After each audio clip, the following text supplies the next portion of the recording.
Gentleman from New York, Mr. Lalota, is recognized. Thank you, Mr. Speaker. I want to thank my good friend and fellow Long Islander, Mr. D'Esposito, for yielding me time to speak for my fellow New York colleagues for joining us this afternoon. New Yorkers from Queens and Nassau counties deserve better than George Santos, a total fraud and serial liar representing them in Congress. Each day that Mr. Santos is allowed to remain a member of Congress, my New York neighbors to the west are being denied real representation in these halls. That is because their representative is incapable of getting a bill passed, a project funded, or even sitting on a committee because he lacks the minimum amount of trust necessary of a member of Congress. Today, the best way to support my fellow New Yorkers and overcome George Santos's fraud is to expel George Santos from the House of Representatives.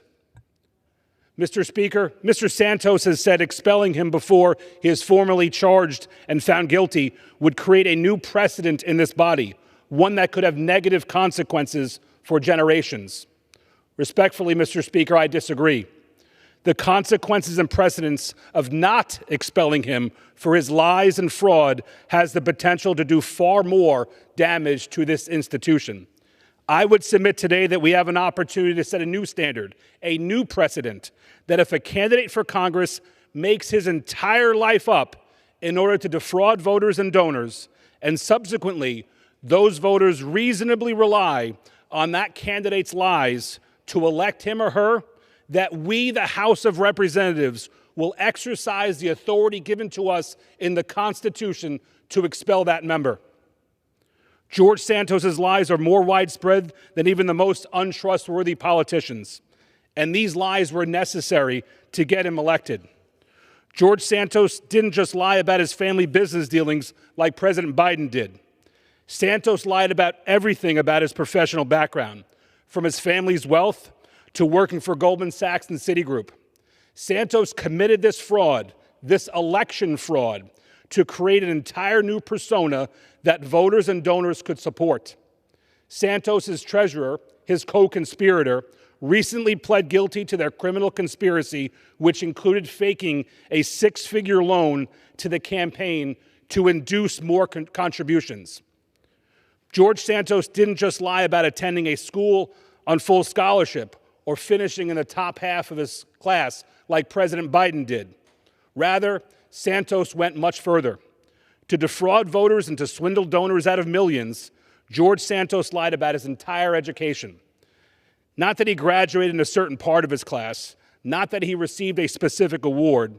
Those lies are reserved for other slimy politicians and are worthy of different kinds of rebuke, less than expulsion.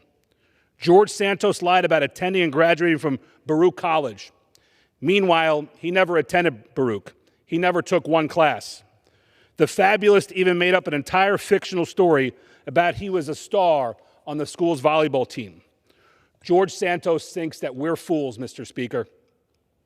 And George Santos didn't just lie about being at Ground Zero on the day after September 11th like President Biden did.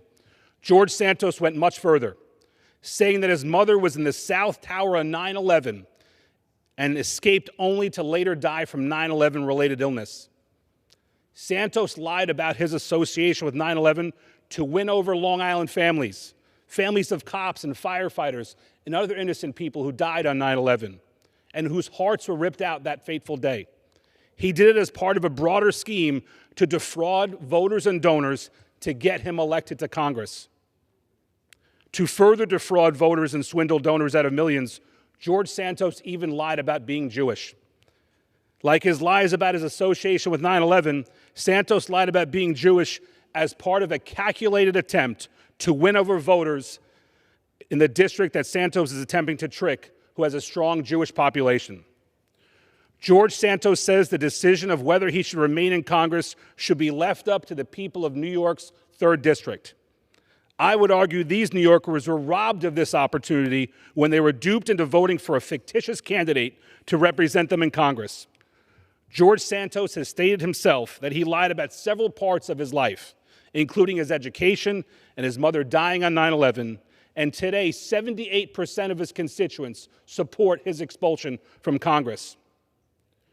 George Santos also falsely claims that his expulsion is barred by the Constitution's 5th and 14th Amendments due process clauses. Yet the due process clauses do not apply to House proceedings such as expulsions. Moreover, the Constitution more broadly affords the accused the knowledge of the accusation against them, the opportunity to be heard, the ability to confront his or her accuser, and to be afforded a speedy trial. And Mr. Speaker, as of today, each of those conditions has been met. Nothing in the Constitution gives George Santos the right to endlessly stall and to abuse his office to seek a more preferable conviction or a plea deal. Mr. Speaker, Mr. Santos's behavior has shown a consistent disregard for the principles of bipartisanship, servant leadership, good governance, and civil discourse. He has shown no interest in being a serious member of this chamber or to do the people's work. As a member of Congress, should be committed to the betterment of the nation and willing to compromise for the greater good. His actions and statement have demonstrated a concerning lack of this commitment.